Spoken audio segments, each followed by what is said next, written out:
Hola amigos, ¿cómo están todos? Muy buenas noches. Nos reencontramos hoy como cada jueves a las 6 de la tarde en Antes de Medianoche. Tendremos en un momentito nada más una comunicación en directo con el autor, periodista, explorador, investigador y director de cine Alex Cionetti, directamente aquí en los Estados Unidos de América, en la costa este. Hemos tenido una dificultad en poder verlo a él en imagen hoy, pero vamos a tener su comunicación directa, su audio, así que estén con nosotros porque toda la información es precisa, exactamente igual que lo teníamos planeado, y estamos en vivo, como siempre, en nuestra página de Facebook, también estamos en nuestro canal de YouTube, en Antes de Medianoche, Utah, USA. Allí nos encuentran, siempre les pedimos suscribirse porque eso nos ayuda mucho a crecer como podcast. Hay un chat activo en ambas plataformas, participen de comentarios, preguntas, lo que gusten para el entrevistado. Él está en este momento con nosotros.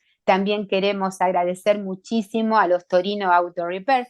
Son una empresa de mecánica integral de aquí del Valle del Lago Salado. Nos acompañan desde el 2018. Allí está el número telefónico. Si andan por aquí, pueden llamarlos al 801 654 1019. También el logo de esta compañía está acompañando siempre el podcast de cada jueves. Bueno, vamos ya a comunicarnos, tenemos el audio, él está allí, Alex Cionetti, directamente desde la costa este de los Estados Unidos. ¿Cómo estás, Alex? Te saluda Renata desde Utah, Estados Unidos de América. Muy bien, Renata, amiga mía. Gracias por invitarme. Un gusto estar con ustedes. Un placer también para nosotros, Alex. Le contaba un poquito al público que fue una entrevista muy luchada porque tuvimos Sí, un problema con la tecnología. Anoche le decíamos a la gente, a veces suceden estas cosas, pero lo bueno es que, bueno, estás allí. Nos conocimos porque yo hice referencia a un póster, me tomé una foto con un afiche donde estaba la gran nave madre de Encuentros Cercanos y allí pusiste un comentario en mi perfil donde decía, yo conocí muy bien esta película, conocí los efectos y como director cinematográfico conociste también a Steven Spielberg. Me gustaría, Alex, porque es muy amplia toda tu trayectoria y muy variada, sos multifacético también, hasta actor también sos, entonces queremos que la gente conozca mucho de vos.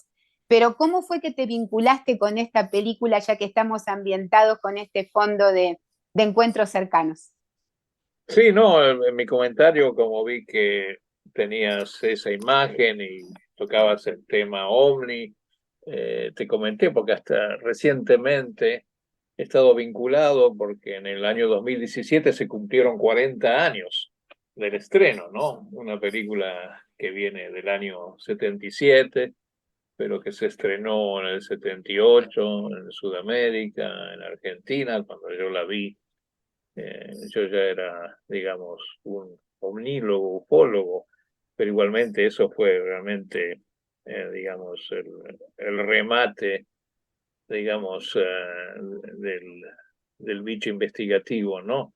O sea, ver esa nave que se venía encima, me acuerdo que la vi en el Cine Gaumont, ahí en Avenida de Mayo, en Cinemascope, una copia recién salida, era el invierno del 78, ¿no? Y todos los jóvenes de esa época, los adolescentes, nos queríamos subir a la nave. O sea, pienso que esa sensación fue, fue colectiva, fue, digamos, partícipe no solo en Argentina, sino en el resto del mundo. O sea, es una película sismática. Me acuerdo que una noche estaba con Ray Bradbury, con el escritor americano, el autor de Crónicas Marcianas, ¿no? Uno de los grandes escritores de ciencia ficción, un poeta de la ciencia ficción.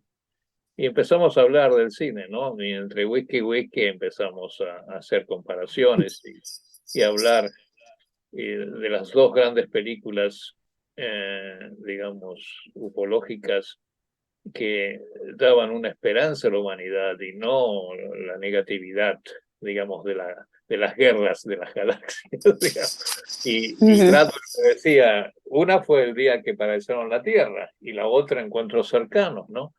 O sea, que en una forma realista y mágica nos llevaba a cumplir ese deseo y esa sed y esa búsqueda que está vibrando hasta el día de hoy, ¿no? Ahí estamos ante la decepción o la aceptación de o son globos o son, digamos, naves de otro sistema, ¿no? Y bueno, yo te digo, esa película era transformadora y coincidió que años después pude conocer y amigar al doctor Allen Hynek. El doctor Allen Hynek era el consultor de esa película, ¿no? Y justamente mi grupo de investigación porteño de Buenos Aires, la Comisión de Investigaciones Ufológicas, donde hacíamos el boletín, la revista UFO Press. Teníamos al CUFOS, que era la organización que Hynek había creado después de haber sido consultante del proyecto Libro Azul durante 20 años, entre el año 49 y el 69, donde se cierra esa investigación de la Fuerza Aérea, ¿no? Que actualmente, bueno, ahora estamos viviendo, digamos, los ecos, los reflejos de esa época con lo que ha estado sucediendo en la ufología en relación con defensa y el gobierno desde el año 2017, ¿no? Desde 2017, cuando ahí cambia todo, ¿no? Y realmente ha cambiado, algo que no pensábamos que iba a suceder. Bueno, esa relación con Jaime, que esa amistad continuaría después. Una de las razones por las que emigro a Estados Unidos era esa relación. Y Jaime se suponía que me iba a presentar a Steven Spielberg, o sea, Spielberg era un ídolo para mí. Y también me iba a conseguir, digamos, una beca para continuar estudiando, una Fulbright, y no pasó. Ya Jaime ya estaba un poco grande, ya estaba, después se enfermó, o sea, ya estaba en las últimas etapas del ciclo de su vida, ¿no?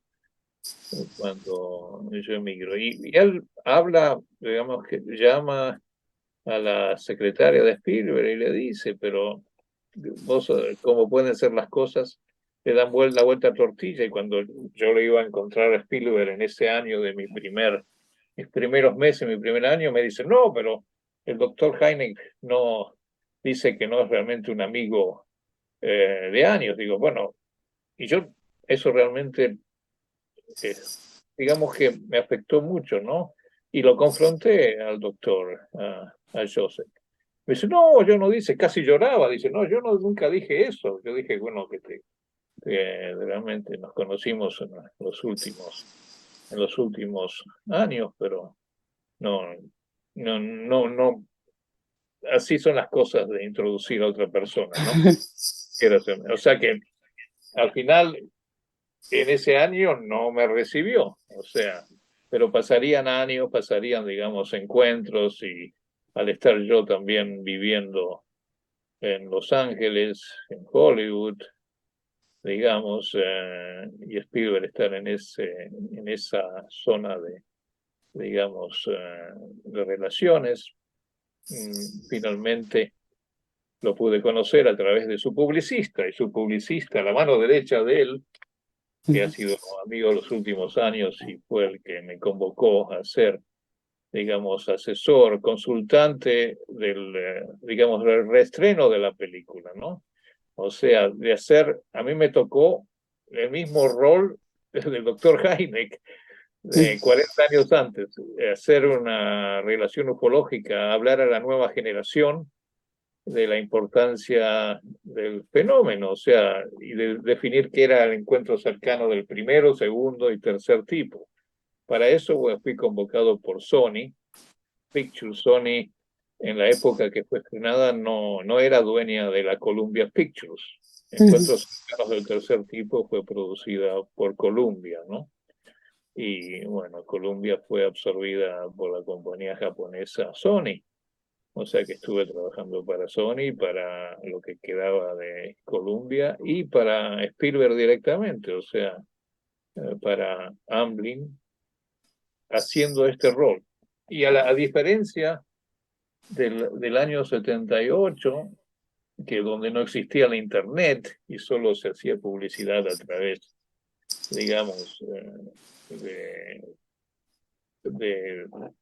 flyers, de press kits, de publicidad, de volantes, donde si ahí en esos volantes encontramos que decía, si usted vio un ovni, repórtenos al CUFOS, ¿no? En esa época. Y ahí, en esa época, al CUFOS le llovían cientos de testimonios. Cuando yo hice la campaña a través de la internet, a través de Facebook, Twitter y los medios sociales, las respuestas no fueron tantas como en el año 78, ¿no? O sea, con muchos trolls y con muchas, digamos, expansiones a través del sitio, que hoy ustedes lo pueden ver, todavía está ahí, digamos, con la misma imagen de la carretera, ¿no?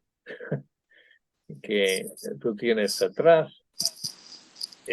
No tuvo realmente la misma, digamos, respuesta, ¿no? Cuando yo pensaba que iban a llover testimonios, ¿no? Pero Claro, ya te digo, claro. ese era el 2017, el tema todavía seguía enquilosado, no se había convertido lo que después explotaría en el año 2018, ¿no? Con el Departamento de Defensa, el DoD, y la apertura en el Congreso y a nivel, digamos, de defensa, Estado e inteligencia, ¿no? O Claro, sea, sí, perdón, Alex, también ahora hay otros medios para comunicarlo. Creo que en ese momento, en los años 70, también la gente era como un poco más reticente a contarlo. Eran los canales de televisión los que llevaban, algunos ufólogos reconocidos llevaban a testigos y eran algunos testigos también. Pero hoy día todo se puede comunicar a través de la Internet, un poco lo mencionabas. Entonces creo que la gente encuentra una salida para la comunicación que es mucho más directa ahora. Antes también había un poco de temor de comunicar lo que se veía y se vivía. Ahora es como más explícito. Se han hecho cantidad de documentales en las cadenas más conocidas y creo que eso es lo que no pasaba en los años 70. La película de Spielberg, para los que la vimos desde la butaca, yo recuerdo, era muy jovencita cuando vi esa película, eh, fue un impacto muy grande, Alex, para la gente, para la audiencia. Íbamos con cierto temor, sí. sí, sí, sí, no, sí, Spielberg siempre manejó bien en lo que era el terror, pero y la esperanza, ¿no? Por eso ahí debatíamos, digamos, el futuro de la humanidad con Bradbury esa noche, ¿no? Y de decir que, bueno, los medios de comunicación muy pocas veces eh, le daban esa esperanza, ¿no? En el día que aparecieron la Tierra, ya era una amenaza. Ustedes, si ustedes continúan destruyéndose a ustedes mismos, los vamos a volar de un plumazo, ¿no? O sea, Claro, no olvidemos tampoco eran los años, esos son los años 50, ¿no? Ya es los inicios de la Guerra Fría, ¿no? Mira. exacto, yo te iba a decir que no olvidáramos a Stanley Kubrick también con su 2001, ¿no es cierto? Porque Bueno, eso fue como, claro. y ahí coinciden muchas cosas, convergen, porque bueno, el director de efectos especiales de Kubrick en 2001, que es la película de mayor, eh, digamos, tratamiento de la carrera espacial, Uh-huh. va hacia, digamos, hacia limitar, definir lo que es el género, ¿no? Hasta ese momento, Kubrick es, digamos, es ciencia ficción, pero es una visión futurística, ¿no? Está Uh-huh. basada, digamos, en el cuento de Arthur C. Clarke, ¿no? Que le escribe El Centinela, ¿no? Que es Uh-huh. este monolito que aparece, digamos, en la base lunar y bueno, aparece antes, digamos, en la prehistoria del hombre, ¿no? O sea, ese aumento, ese salto de conciencia, ¿no? Uh-huh. Es lo que Clark habla, ¿no? Otros lo interpretan de forma divina, pero Kubrick no fue una persona, digamos, de fe religión, fue una persona bien práctica, ¿no? Ahora han hecho todo un desvarío sobre sus películas y los símbolos, pero no, Kubrick era, digamos, un agnóstico y era un tipo bajado a tierra, ¿no? Realista, un maestro de la imagen, inspirado, ¿no? Pero es así. Ujú. Arthur C. Clarke, que también tuve el honor de conocerlo, no creía en los ovnis, no creía en el, pero y la mayoría de los autores de ciencia ficción de esa generación, como Clarke, Asimov, que también tuve el gusto de conocerlo, no escribían sobre las inteligencias, sobre la posibilidad de galaxias, de universos habitables, pero no creían en la fenomenología ovni de esa época, 60, 70. Bueno, volviendo al tema de Kubrick, eh, Douglas Trumbull, que me ha dado una larga amistad con él, falleció Ahí veíamos el año una pasado. imagen, una fotografía que están ustedes dos. Sí, Ujú. Trumbull fue uno de los diseñadores de esa gran película 2001 Odisea en el espacio, pero fue también el diseñador de esa gran nave madre que está al fondo a tus espaldas, brillando. Y, y Trumbull fue, digamos, unidos también por la ufología, a través de Spielberg también, y no solo por esa película, sino por otro invento que él realizó y un diseño que hubiera podido ayudar mucho a la investigación ufológica, pero realmente no fue convocado. Él diseñó el UFOTOG, el UFOTOG hace más de una década, y el UFOTOG es un sistema de cámara que puede fotografiar con claridad y al mismo tiempo que estás fotografiando, grabando un objeto no identificado, lo estás analizando con formas, digamos, incorporadas de análisis de espectroscópicos, por ejemplo, ¿no? Para saber la composición. Y bueno, lamentablemente por meses y años tratamos de que eso llamara la atención, digamos, y nadie apoyó su moción. Unas pocas semanas antes de morir, hablé estuve con él en una exhibición muy linda que se hizo en 2001 con las maquetas y las escafandras y un documental que Douglas hizo sobre trabajar, ¿no? Porque él fue su primer gran película cuando tenía 20 y pico de años, ¿no? Y bueno, después, yo te digo, después me enteré que estaba muy enfermo, lo llamé y hablamos. Y le digo, Douglas, decime, ahora con todo este movimiento del gobierno, del Congreso, esta apertura, ¿te llamaron? ¿Hay una posibilidad que podamos hacer algo con el grupo TOC? No, nadie de nadie, no puedo creer. Y él me dice, ¿acaso vos te llamaron a vos también, Alex? Porque vos has trabajado muy duro en la ufología y tratando de llevarla a otro nivel. Le digo, no, tampoco me convocaron. Ya, y Claro. eso lo conocí a Elizondo y estuve haciendo lobbying y todo eso en el Congreso de los MUFON y nada. Nada de nada, o sea que quedamos casi a nivel del otro lado de la luna de Hollywood, ¿no? O sea que es todo a quién conoces y bueno, y el tema ahora está ahí, pero yo te digo, es un cliqué, ¿no? Es un nicho, es el club de amiguitos, ¿no? El club y de qué credenciales tenés, digamos, credenciales, digamos, top secret para poder Claro, claro. poder Me acceder. imagino que O sea que sí. estamos igual que en el año 69 cuando se cierra el libro Blue Book, ¿no? Y bueno, y ahí, bueno, y Douglas falleció y bueno, y eso se quedó. Pero igualmente su trabajo quedó y bueno, y también esa nota de esperanza tanto de Spielberg como de los que hicieron el día que apareció la Tierra, es más actual que nunca, ¿no? O sea, Claro, son claro. formas casi arquetípicas, ¿no? O sea, Sí, sí, el, hemos tenido, Alex, otras imágenes de los venidos de otro eh, lugar, como Independence Day, cuando vienen con ese afán de invadir, de destruir. Los mensajes a veces son en estas películas más dirigidos al contacto, a la posibilidad del contacto. Y Alex, dentro de lo que has investigado, porque es muchísimo, ahora estábamos hablando brevemente una síntesis de todo lo que fue tu carrera y lo que es dentro de la cinematografía, porque estábamos viendo mientras vos conversabas algunas de tus películas también. Allí estábamos viendo las imágenes de tus propias películas, pero yo quería preguntarte cómo surge este interés en vos por lo extraterrestre, por el fenómeno ufológico de los UAPs, como se los llama hoy día.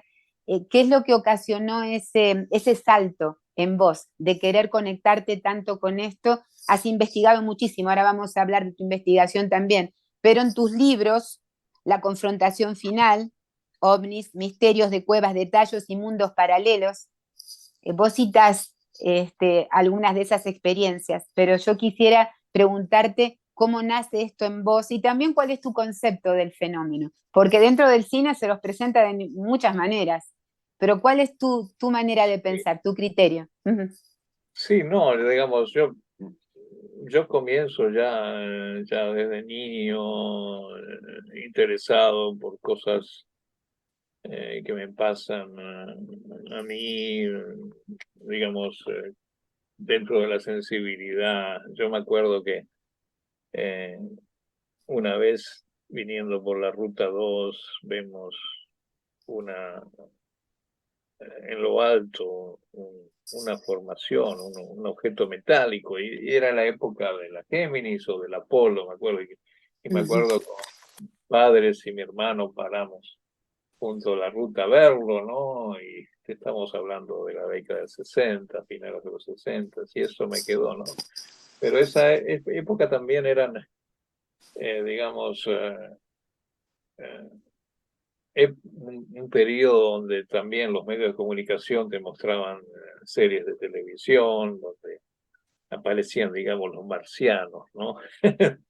Desde Claro. perdidos en el espacio hasta dimensión desconocida, rumbo a lo desconocido, donde Mm. realmente a un niño de 10 años con cierta sensibilidad lo podía asustar, traumatizar. Por Mm. ejemplo,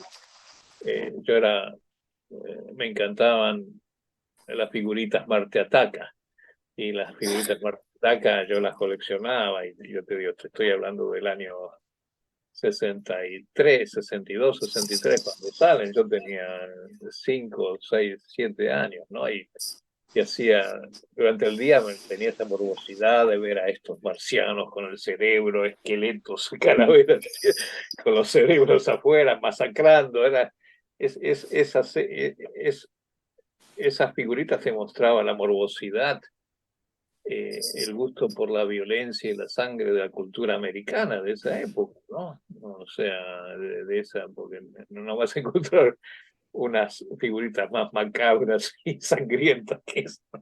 Y yo, y a la noche, venía la noche y yo me entraba miedo, ¿no? Y a mi pobre madre se los hacía romper. Era todo una especie de ciclo ceremonial, ¿no?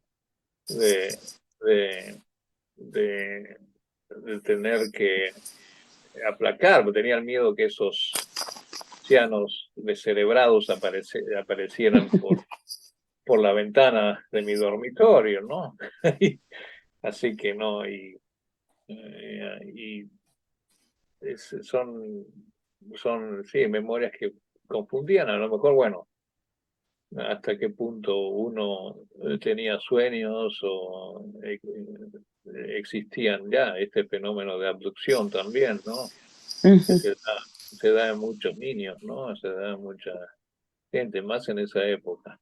Y bueno, y para combatir ese miedo, bueno, digo, me convertí en ufólogo, a estudiar lo que me daba miedo, ¿no? Y es así como, bueno, empiezo a escribir ciencia ficción. El tema de la invasión siempre me fascinó, ¿no? Ya, yo no había leído El Eternauta, después lo descubriré, pero tenía esos sueños recurrentes que, digamos, eh, era una invasión extraterrestre a Buenos Aires, ¿no? Y ese tema me sigue fascinando hasta el día de hoy. Sí, ¿y por qué, Alex, la confrontación final? Bueno, este libro que realmente edité en España, salió el año pasado, realmente lo escribí después de Mundos Paralelos, o sea, lo escribí en los albores de la década del 80, y engloba a todos los casos míos, es solo de los casos que yo investigué en ese periodo que va del año 78, encuentros cercanos, porque además esa película la seguimos debatiendo. Antes y después los testigos empiezan a ver el fenómeno en una forma más diferente, o sea, esa película soporta la hipótesis extraterrestre, ¿no? Esa que, bueno, esa hipótesis estaba en debate como está al día de hoy, o sea, estamos igual. Yo digo, siempre estamos a foco cero, volvemos a un fenómeno que es más rápido, más avanzado que nosotros, ¿no? Y es superior en todo sentido. Y que con el método científico no lo podemos atrapar. Bueno, al libro este le puse ese título porque en la época de Heineck, en la época, digamos, entre los 70s, 80s, pensamos, teorizábamos de que recabando información de casuística, poniéndolas en sistemas, digamos, modelos predictivos, a qué hora aparecían los ovnis, cuándo aparecían, los meses de invierno, digamos, en las zonas semiurbanas, en las zonas rurales, podíamos cuadrangular para poder llegar a lugares donde podríamos utilizar sistemas, digamos, de registro, de análisis, para poder saber de qué se trataba. Yo viniendo de la escuela de Heineck, el doctor siempre nos decía, mira, Alex, nuestra generación, ni yo, ni tú vamos a poder tal vez conocer lo que está detrás, pero lo que recabemos, lo que podríamos recoger, lo que estamos recogiendo con la mayor seriedad posible, objetiva, porque también ya en esa época, 60, 70, la prensa, los medios de comunicación inventaban casos y no se le podía dar una confiabilidad, confianza, certeza a muchos de esos casos, ¿no? Tanto de oleadas que sucedían en Argentina como en Estados Unidos, el resto de Europa y el resto del mundo. O sea, y él nos decía, bueno, en el futuro tal vez esta información va a poder servir para resolver. Por eso le ponemos la confrontación final, va a ser cuando podamos, digamos, llegar a ese nivel. Ahora se habla de los estudios de conciencia, se ha mezclado un montón desde el año 2017, encontramos, bueno, y le damos demasiada importancia a lo que es la ufología mandatoria del imperio americano, ¿no? Sobre el resto. Por ejemplo, todo lo que está haciendo ahora Estados Unidos ya lo hizo Francia, ¿no? Con el grupo de CRNS, la Comisión Espacial, el JEPAN, o sea, organismos que yo también estuve en esa época en actividad, estábamos vinculados como corresponsales, como colaboradores, por ejemplo, de los boletines y revistas francesas y belgas, ¿no? Y ya te digo, en esa época ya estaba, lo que dicen los franceses, ya pasamos por eso, así que no nos vengan a inventar la pólvora, ¿no? Y ellos, bueno, y ellos estaban obligados a comunicarle al público la mayoría de las cosas que debían ser transparentes.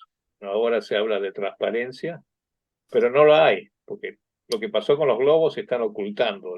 La segunda intercepción que Claro, sucedió, lo están ocultando. ¿Dónde están? No me digas que van a tardar. Si se ubicaron donde le pegaron, lo pincharon al sí, segundo sí. objeto, ahí ya empezamos, volvemos digamos, a,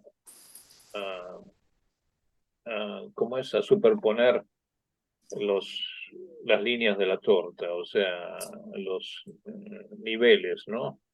Y es lo que yo vi desde el año 2017, cuando escribí varios artículos sobre lo que iba a pasar y sucedió,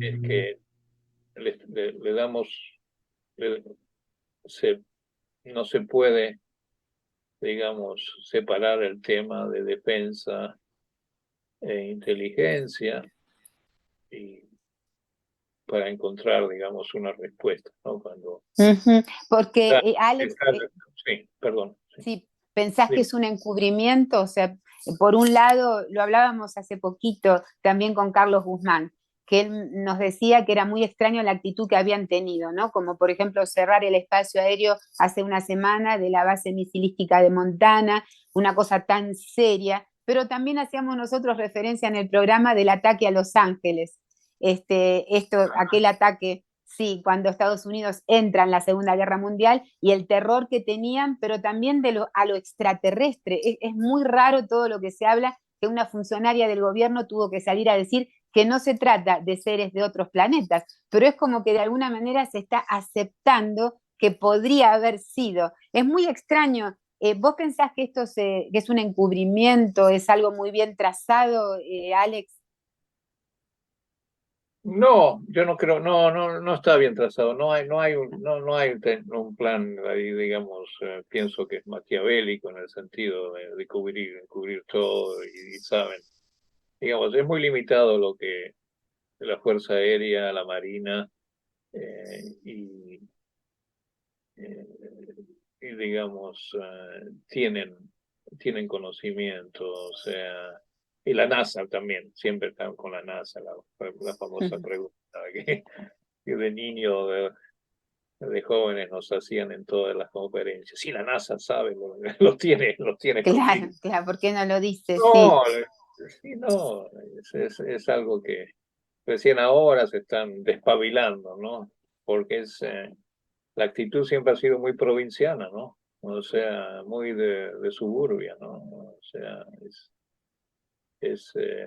digamos, de una mezcla de ingenuidad, de sapiencia, de método digamos, de especialización. Estamos en un mundo Claro, claro, no, especializado. no sería, Alex, no sería como en la película de Spielberg, ¿verdad? Donde en el guión se No, ve claramente, claro, que hasta inventaron una pandemia o una epidemia en un campo en Wyoming, donde la gente iba con sus máscaras, claro, para no, claro, para no decir la verdad, que estaban programando un encuentro masivo, un grupo que ya estaba listo, preparado para el encuentro y trataron de desviar así la atención de la gente. No sería como en la película de Spielberg.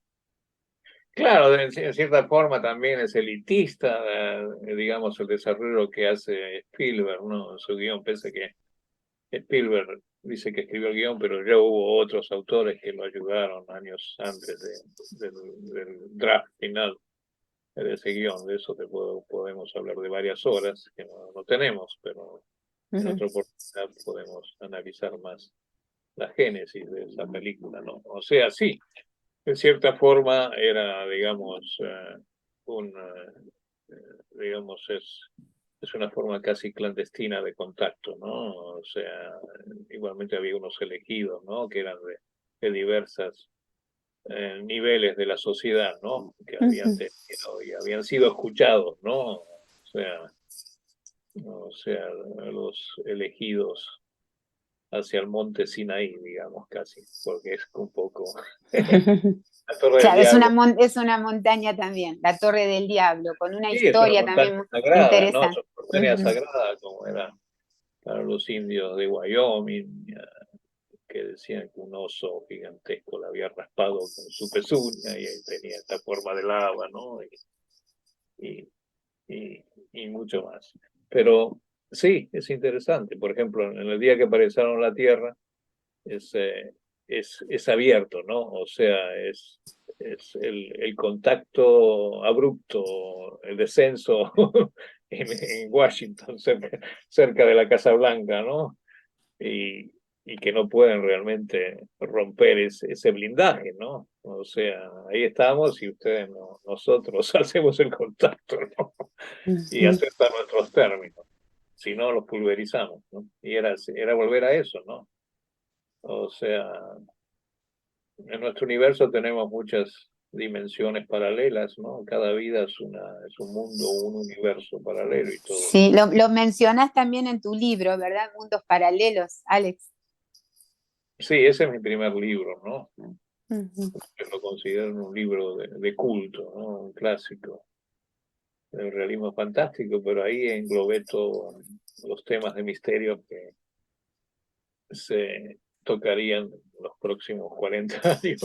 O sea, ya, digamos, estamos sí ante el peso del tiempo, ¿no? Pues uno empieza a sentir ese peso y uno piensa, bueno, y siente que debería haber algunos alicientes o algunos reconocimientos y más, digamos,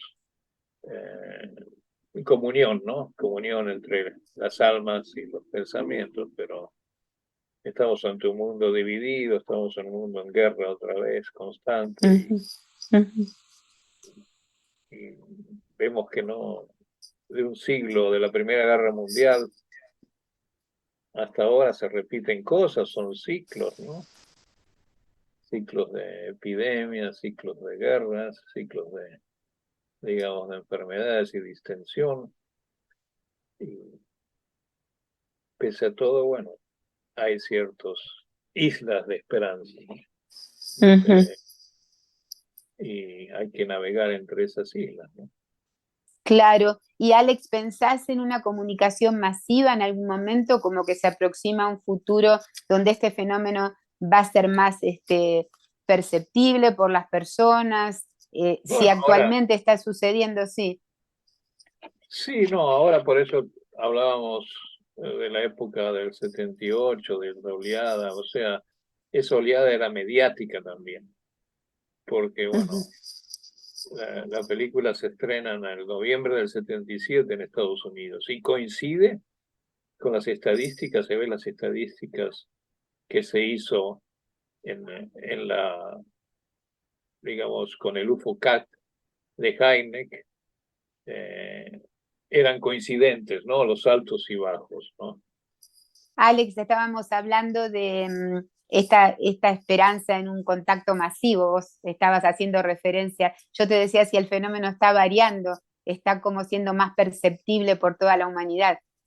Sí, no, eh, lo que me decías, lo que decíamos en relación a las oleadas, digamos, antecedentes, ¿no? En ese año 78 y en otras décadas cuando había, digamos, avistamientos y los medios de comunicación le daban trascendencia, se abrían, ¿no? Ahora, digamos, los medios ya quieren saber. Si ves las conferencias de prensa en la Casa Blanca, los periodistas saltan y no saltan bien, o sea, en el sentido, no, ya no nos comemos la sarta de mentiras antes, o sea, queremos transparencia, ¿no? O sea, el pueblo quiere saber de qué se trata, ¿no? Y eso está sucediendo. Y bueno, y los casos, digamos, los casos actuales, los casos, digamos, recientes, eh, hay una cierta, digamos, acumulación, hay una cierta eh, escalada, hay un cierto incremento. Si vemos, digamos, las noticias alrededor del mundo, hay un montón de videos y el fenómeno tiene el comportamiento, digamos, la misma constante, ¿no? O sea, a veces son luces, son, formaciones luminosas, objetos, manchas, estructuras, digamos, largas, ¿no? Que a veces muestran una cierta tecnología cuando escapan a gran velocidad, ¿no? Como hemos visto Ujú. en el caso de 2004 del Nimitz, ¿no? En el Pacífico, ¿no? Y la persecución de los jets, y también sobre el Atlántico. O sea, me acuerdo que Spielberg me decía que él había dejado de interesarse en el tema porque no veía que no había una evolución, que teníamos siempre ese tipo de fotos, digamos, con formas así amorfas, no sin claridad, digamos, no la claridad que te muestran los fraudes, porque hay un montón de fraudes, ¿no? Que te muestran, digamos, las troneras y las ventanillas y las escaladillas y otras cosas. Pero eso es lo que me decía Spielberg, ¿no? Hace ya más de una década atrás. Claro, claro. Falta preparar. Sí, Claro, y pero tampoco, Alex, la intención queda clara nunca. Bueno, en las películas de él tuvimos unos diferentes ETs, ¿verdad? Diferentes extraterrestres con diferentes propósitos. En Guerra de los Mundos, que ahí veíamos estas fotografías que nos cediste, donde se lo ve a él con este fondo del estreno de Guerra de los Mundos, sería, no sé, por ahí nos podés contar, pero allí es una intención totalmente diferente, ¿no? Basada en este libro ya claro, anterior, claro. sí, claro. Bueno, él no escribe, La Guerra de los Mundos es de H.G. Wells, que lo Ujú. escribe en las vísperas de la Primera Guerra Mundial, ¿no? Y es un libro más de ese sentido de horror, ¿no? Volvemos a esa sensación del mar que ataca, ¿no? Y, y claro, y Spielberg es el primer guión que escribe en su vida, es Encuentros Cercanos, ¿no? O sea, inocencia con su... Si vos lo conoces a Spielberg, Spielberg es como un chico grande, esa es la sensación, es totalmente, tiene una aura esa, de sencillez e inocencia, ¿no? O sea, así es. O sea, digamos, un espíritu transparente, no directo. O sea, lamentablemente está rodeado de un montón de gente al ser una persona de poder, ¿no? Pero en el fondo hay una esencia, ¿no? Y esa esencia, digamos, de la persona buena que quiere saber de qué se trata, está reflejada en esa historia, ¿no? Por eso la trascendencia de algo genuino, ¿no? Claro, no quiero hacer, Alex, una referencia muy directa, porque, bueno, sabemos que es una persona pública, exactamente como pasa con vos, pero yo, vos me comentaste que es muy religioso y en este punto quiero yo hablar con vos de esto también. Ah, Hemos entrevistado a mucha gente en el programa y cuando le preguntamos en qué cambiaría nuestra sociedad el saber más sobre esto, si realmente hay un ocultamiento por parte de los gobiernos que, como vos hacías referencia, no crees que sea tal, pero muchos sí piensan que algo está pasando, como que disfrazan esta realidad de lo que se ve en el cielo. Otros creen que ya ha habido contactos masivos programados y demás. Pero todos dicen, bueno, cambiaría el concepto filosófico, especialmente religioso. Por eso no es algo de lo cual se puede hablar abiertamente y se trata siempre como de controlar. ¿Coincidís con eso? ¿Habría un cambio muy profundo? Vos me decías que Steven Spielberg es un hombre en el fondo muy religioso. sí, sí, él va a la sinagoga ya, todos los sábados, o sea, es el religioso judío, ¿no? Está Uh dentro -huh. del judaísmo con su rabí y con ese, digamos, ese interés casi cabalístico de la realidad, ¿no? Sí, por supuesto, el espíritu religar, conectar, ¿no? Conectar con el cosmos, por supuesto. O sea, es me acuerdo, el doctor Heinz, que fue un científico de la NASA y también un ufólogo que mantenía digamos, el procedimiento científico, uno de los primeros de dar importancia a los testimonios de los pilotos. Heinz me decía hace muchos años, cuando nos encontramos, sí, entre comillas, y me sorprendió porque venía un científico, y no serán ángeles. A lo mejor pueden ser ángeles. Mensajero. El científico de la NASA me estaba mostrando su posición evangélica, sobre todo, ¿no? O sea, ¿por qué no? Yeah. Claro, claro. Después de todo son mensajeros. Claro. Exacto, sí. Yo no, yo no, yo lo he analizado por muchos años, ¿no? Y yo pienso que se reflejan las tradiciones, digamos, religiosas, sagradas, con la realidad, ¿no?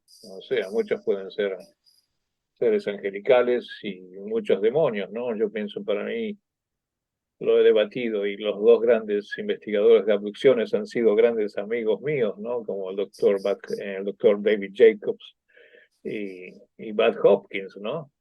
Y Bud me lo presentó Jaime cuando llegué a Estados Unidos, y Bud estaba convencido que las abducciones eran un plan más bien macabro, o sea, de una civilización negativa, pero digo, bueno, y tanto Jacobs con Hopkins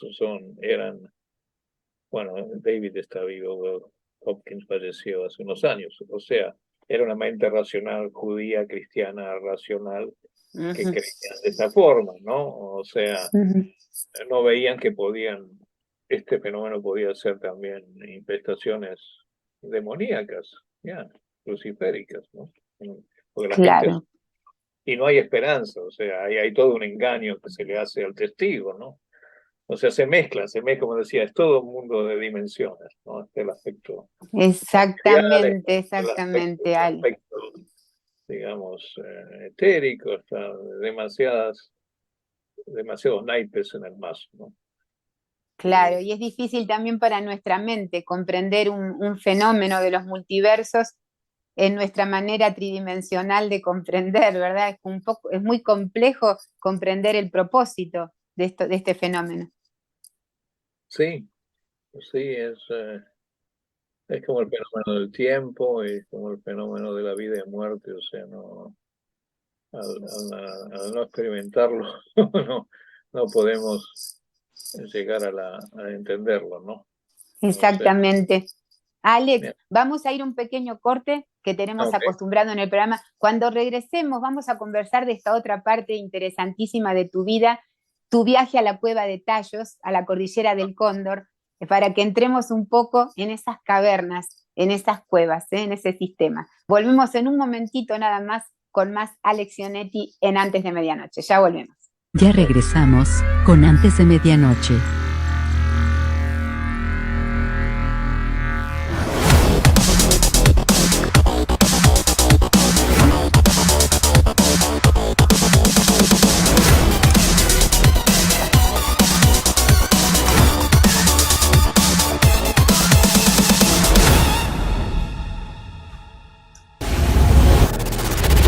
Antes de Medianoche.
Antes de Medianoche.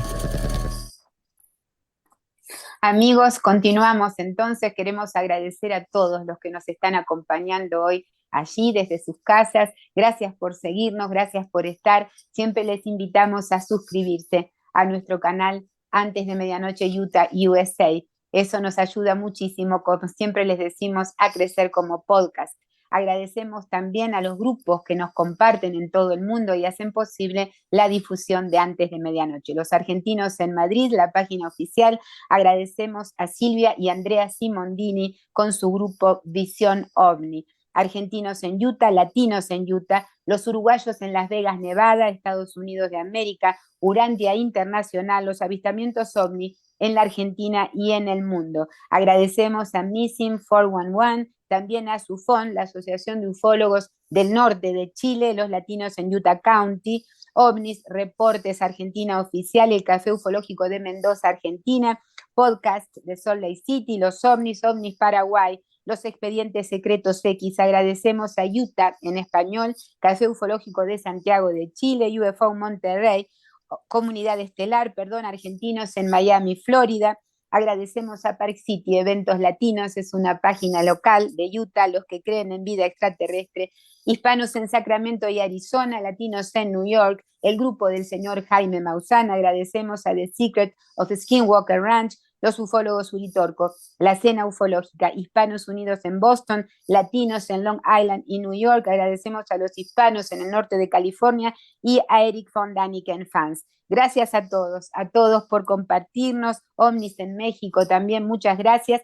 Seguiremos mencionándolos a lo largo de nuestros podcasts. Bueno, Alex, son cuevas de 200 millones de años. Yo estaba leyendo, estas cifras parecen increíbles. Fueron exploradas hasta por un astronauta, sabemos eso muy bien. Allí estuvo la famosa y enigmática expedición escocesa financiada por la corona británica de Stanley o Stan Hall. Bueno, el famoso y enigmático también Juan Moritz. Y allí estuvo también Alex Ionetti. Contanos un poco qué te llevó a las cuevas de los tallos, a este sistema. Sí, bueno, es un tema también que arranca a finales de los 70s, 80s.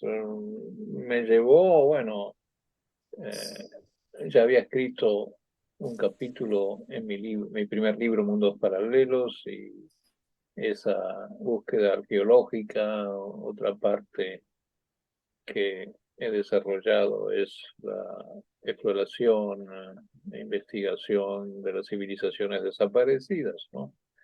Y sobre todo las civilizaciones andinas. A raíz de ese libro conocí a Julio Goyen Aguado, que fue el asociado de Juan Morix y fue un gran amigo, un íntimo amigo, hasta su muerte, ¿no? Espeleólogo y, bueno, digamos, él me inició en el interés con la espeleología y mi exploración de la caverna de las brujas me llevó a los tallos, pese que se atrasó por algunos años y décadas, pues siempre fue una zona, digamos, difícil. Yo fui el último explorador, fui el segundo explorador americano después de Neil Armstrong. O sea, después de esa expedición, la mía fue la primera en registrar digitalmente las maravillas y misterios, tanto de la cueva del Cuangos, que fue resultante de las expediciones 69 y 76, como la cueva del Pastaza, que fue el lugar sustitutivo por Stan Hall, otro amigo que falleció también, lamentablemente, hace una década atrás, y no pudo ver en aplicación práctica su teoría que la verdadera cueva no era la que habían bajado con Armstrong, sino a unos 100 kilómetros más hacia el norte, sobre el río Pastaza. Ahí hice otras 2 expediciones y encontré algunas anomalías en mi tercera expedición. O sea, me llevó a tratar de comprobar esas civilizaciones, esas ciudades subterráneas que eran posibles de construir por la misma civilización que influyó o dio estas técnicas desconocidas a los pre-incas e incas de cortar y ensamblar rocas como si fueran, digamos, mis ladrillos. Digamos, si fueran. O sea, como si fueran, digamos, bloques de niños, ¿no? O sea, Ujú. cortar o rebanadas de manteca y ensamblados, fundidos, acumulados. Exactamente. Los arqueólogos no saben nada de nada. Ya. O sea, lo mismo que se daba sobre la superficie se daba debajo de tierra, ¿no? O sea, encontramos túneles que están trabajados.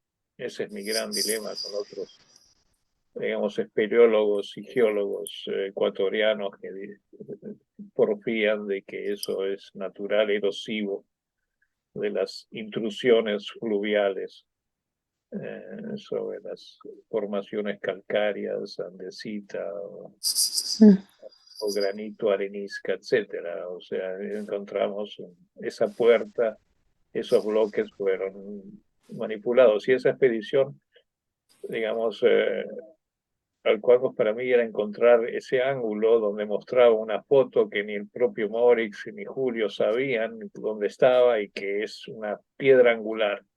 O sea, piedras angulares solo se dan cuando uno está construyendo o levantando un techo. Esas piedras están de dos lados a la entrada, digamos, de ese portal que se llama el portal ahora Morix, se llamaba el portal Erich von Däniken.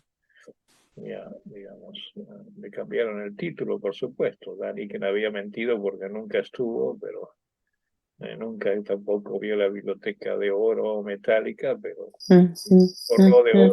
forró de oro vendiendo sus almanaques de antiguos astronautas con el oro de los dioses. Ya, o sea, mostrando y mezclando también la historia con la del padre Crespi, que es otro puntal muy interesante, ¿no? Tenemos una fotografía que están rodando, ahí está el padre, están también algunos de esos tesoros que le traían los yuaras, ¿verdad? Pero, sí, no solo los Shuaras, eran indios de todo tipo, eran también los ajá, cañaris.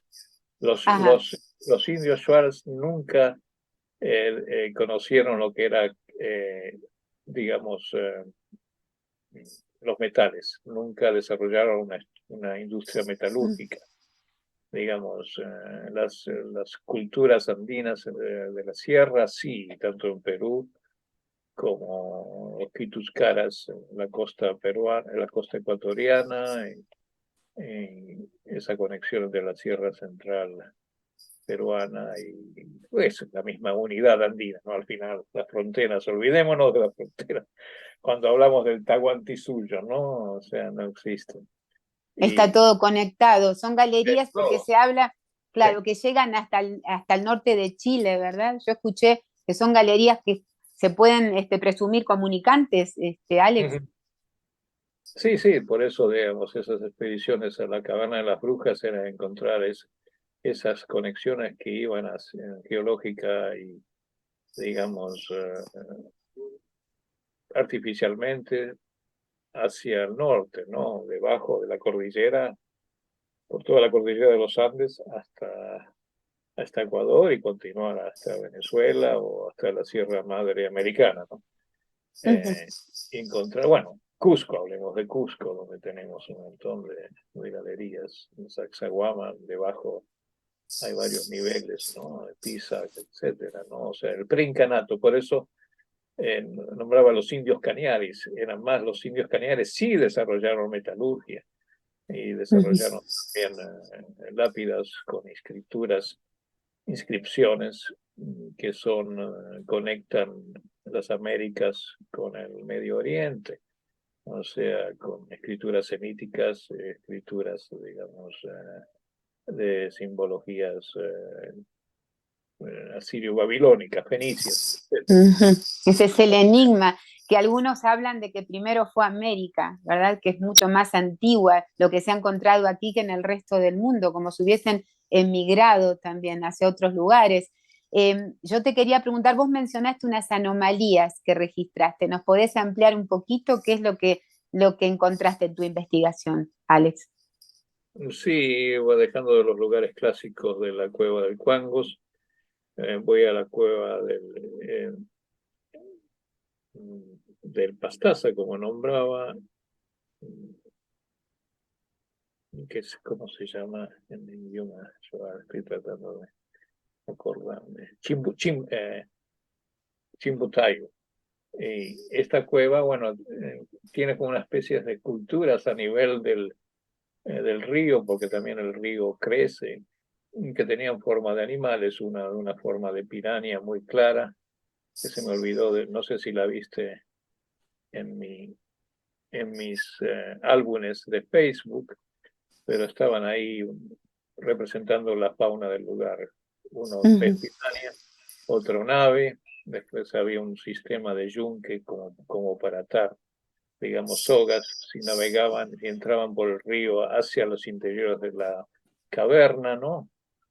Y otro era una especie de doble rectángulo en el techo de la cueva, una forma de escritura cubierta de oro, ¿no? Eso fue lo extraño, reflejaba el oro, por eso ahí coincide con la leyenda de las láminas o registros de oro. Como estaba muy alto, era muy difícil tomar una muestra, iba a ser muy difícil, digamos, salvo con un dron que pueda recoger muestras flotantes, ¿no? O sea, flotando en el Claro, aire. Porque claro, hay que aclararle al público que son de entrada vertical, ¿verdad? Son como no sé qué sí, sí, cantidad de metros, bueno, con 500 metros. La cueva de Pastaza no, la cueva vertical es la del Cuango, son como 80 La de metros. Cuangos, ajá, la Sí, de Cuangos. la cueva del Pastaza es entrada horizontal, también son como 5 kilómetros, con varias galerías, un lago subterráneo que hay que cruzar, pero esta formación tiene un techo tipo catedral, que son como unos 30 metros, ¿no? O sea, está alto, 30 metros, o sea, yo lo pude descubrir con el viewfinder de la cámara, ¿no? O sea, registrando, ¿no? Y eso amplié y no sé si te mandé la foto, pero ahí se ve un doble rectángulo, ¿no? O sea, y está, digamos, cubierto con polvo de oro. Eso es lo interesante. O sea, reflectores. Ya. Ahora no sé Y si es oro real o es oro falso, ¿no? claro, ahí se ven algunas de las inscripciones de las láminas del padre Crespi también, que lo guardó por tiempo. Yo te quería preguntar dos cosas también, porque se hablan mucho de que Juan Morix decía que había allí abajo unos seres que estaban como en estado latente. Él mencionaba de una vida supernatural o sobrenatural. Sí. ¿Pudiste, claro, investigar algo más de eso, Alex? Sí, claro, sí, yo no tuve ninguna visión, ¿no? Realmente en la Cuangos fue una expedición muy azorosa porque, bueno, en esa época no es como ahora, ¿no? Digamos, yo con mi experiencia un poco abrí, les hice tomar conciencia a los jíbaros, a los shuars que debían acoger a los, digamos, extranjeros visitantes. Nosotros casi nos matan, digamos, a mi grupo expedicionario.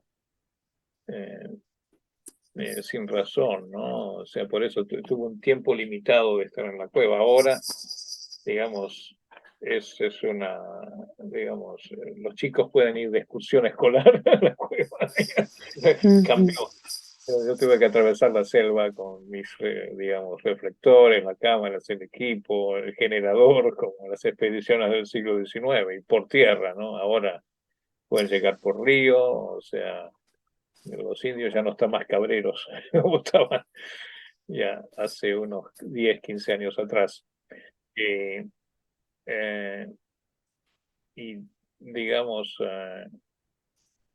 bueno, igualmente es la experiencia del descubrimiento, ¿no? O sea, y bueno, sí, no, yo he hablado con mucha gente que está llevando gente y ha tenido experiencia que ven estos seres luminosos, ¿no? Que son como formas de mariposas lumínicas, ¿no? Como la Tinkerbell de Disney, de Peter Pan, digamos. Y eso Ajá. lo han visto, lo han fotografiado también. Schwartz me han mandado fotos de pisadas gigantescas en la cueva, ya, el barro, ya, otros guías, ya años atrás, muchos años, veían gente que se cruzaba vestida, por ejemplo, y no sabían de quién era. Estamos hablando a 2 kilómetros de profundidad, ¿no? O sea Claro. que hay, como yo escribo en mi libro, Misterios de las Cuevas de los Tallos, que en español se llama La Odisea de los Tallos. Ujú. Eh, Experiencias, bueno, digamos, de que algo hay. Morris hablaba de los taltos, ya, de los velas, tomando, traslocando las mitologías húngaras, magiares, ¿no? O sea, de Europa hacia la cueva, pero eso está bien, igualmente. Las tradiciones hablan de seres de vida no conocida, vida hipogea, ¿no? En el interior. Igualmente, tenemos las criaturas más extrañas en las cuevas, ¿no? Renacuajos, peces sin ojos, blancos. O sea, la vida se da en las zonas más inhóspitas, ¿no? O sea, como Claro, te, ya, sí, como te claro, hemos dicho, Alex, sí, perdón. él mencionaba una conexión también entre la raíz del idioma magiar y también algunos vocablos de los nativos, y por eso él también presumía esa gran comunicación con antiguas razas. También le llama la atención, según yo leí, en un antiguo eh, escudo de la familia heráldico, de la Claro, familia de Moritz, que él decía que había un ave que era similar a los tallos, a estas aves que están allí en las profundidades. Ajá, y él decía, exactamente, sí, claro, águilas, cabezas. Sí. claro. Claro, ¿Y él cómo cuando va pudo? a visitar a los indios colorados, a los sáchilas, él les habla en maguear y ellos le entienden, ¿no? Y ellos, cuando le hablan de los pájaros del escudo, dicen, no, usted debe ir, porque los sáchilas están más hacia la costa, están sur de Quito. Dice, usted debe ir a la selva, a la zona de Morona, Santiago, porque ahí hay unos pájaros muy parecidos al de su escudo, ¿no? O sea, que son los tallos. Ya, Claro, pájaros. por coincidencias demasiado. Ahora se habla también de este interés que tuvo a Neil Armstrong en visitar en el año 76, creo que fue, las cuevas, y también se habla de este poder oculto, ¿no? De una especie de logia masónica que tiene un interés especial. Hace poquito también estuvo allí Will Smith, no sé por qué filmando justo en ese lugar, hubo como un revuelo cuando llegó a las cuevas. ¿Hay algo más, Alex? ¿Pensás que hay algo más detrás de esto, de este interés? Sí, no, lo de Neil Armstrong, realmente eso lo he seguido justamente. El biógrafo oficial de Neil Armstrong, el doctor Jansen, ahí escribió una página que me nombra en las cartas de Neil Armstrong, ¿no?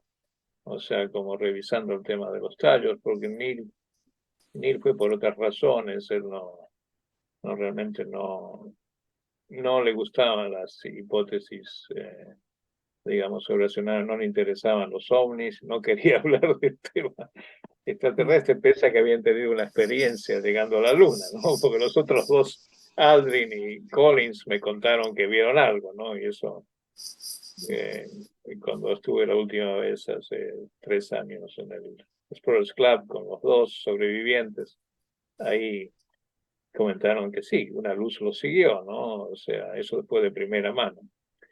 Las 2 veces que estuve con Aldrin hablamos de eso, pero a Neil Armstrong le interesó la intención, porque se había retirado y como Hall era escocés, le representaba un poco ese espíritu de exploración, ¿no? Y Armstrong también lo inició en el mismo club de Explorers Club. Ahí tengo la carta original de esa introducción. ¿Y qué más? Bueno, es lo que decía, sí, masónico, no, Neil no era ni mormón ni masón, o sea, eso, bueno, Sí, eso, aclaramos los de los mormones porque también hubo una expedición de dos claro, autoridades, claro, de la exacto, iglesia eso que, sí, sí, sí, sí, que sí, nadie sabía, yo yo te dije, yo descubrí que esa expedición que Morix y Julio Goyen hacen a la cueva la financia de dos mormones importantes de, de la iglesia. De la iglesia, sí, sí, es de público conocimiento, porque la No, Universidad de... sí, Claro, sí, sí, sí, no, pero hoy día Julio se... nunca nos había contado, yo tuve que irme a Utah a hablar con los principales elders y ellos me abrieron todos los archivos y ahí descubrí lo que, siendo amigo de Julio, él decía, era una organización de beneficencia, no eran los No quería mormones. nombrarlos, sí. No, Bueno, hay una gran vinculación entre los registros de los cuales se extrae el Libro de Mormón. Son también registros antiguos de América en planchas de oro, entonces es como hay una conexión muy grande, también un ser especial, un ángel, es el que le da estas planchas a el Joseph ángel Smith. Moroni. Exactamente, y también hay tanta vinculación con lo que hablabas, ¿no? Personajes de lo que es la parte interna de la tierra, que también se ven los seres, ¿no es cierto?, allí, que parecen ser como custodios de una biblioteca, según se habla, de registros de metales, probablemente oro. También vos encontraste Claro, ese resto de oro, claro, coinciden coincide las dos cosas. muchísimo, muchísimo. Y bueno, Alex, hemos llegado al final de la entrevista. Quiero agradecerte muchísimo porque si el público supiera los intentos que hicimos para poder conectar, estamos desde ayer trabajando mucho. También a Mariano agradecerle un montón, a Mariano Garbarino, que hizo posible igualmente la conexión hoy para que el público tuviera tu testimonio y tus palabras, que son sumamente interesantes porque conociste a todas estas personalidades, trabajaste juntamente con ellas, Alex, y eso lo hace doblemente importante. Queremos agradecerte nuevamente. ¿Y cómo hace la gente para conectarse con vos? Tus libros, bueno, están siempre para aquel que quiera comprarlos y leerlos, sumamente interesantes, pero ¿cómo hacen para seguirte? No, a través de Facebook, con mi nombre Alex Chiunetti, me pueden mandar un mensaje, ¿no? Y a través de Twitter también, estoy ahí, en Instagram también. En Instagram estoy como Patagonian Express, ¿no? Pero sale mi nombre también, o sea, ahí estoy en los 3 medios sociales. ¿Ya? Perfecto. Muchísimas gracias, Alex, gracias. Gracias Y a vos, bueno, Renata. nos quedamos con preguntas siempre. Algo pasó en este planeta, como siempre digo, no lo sabemos, pero estamos en el camino de descubrirlo. Gracias una vez más a todos y al público también que hoy nos acompañó, y nos reencontramos como en una semana con otro misterio en Antes de Medianoche. Será hasta entonces. Buenas noches. Antes de Medianoche.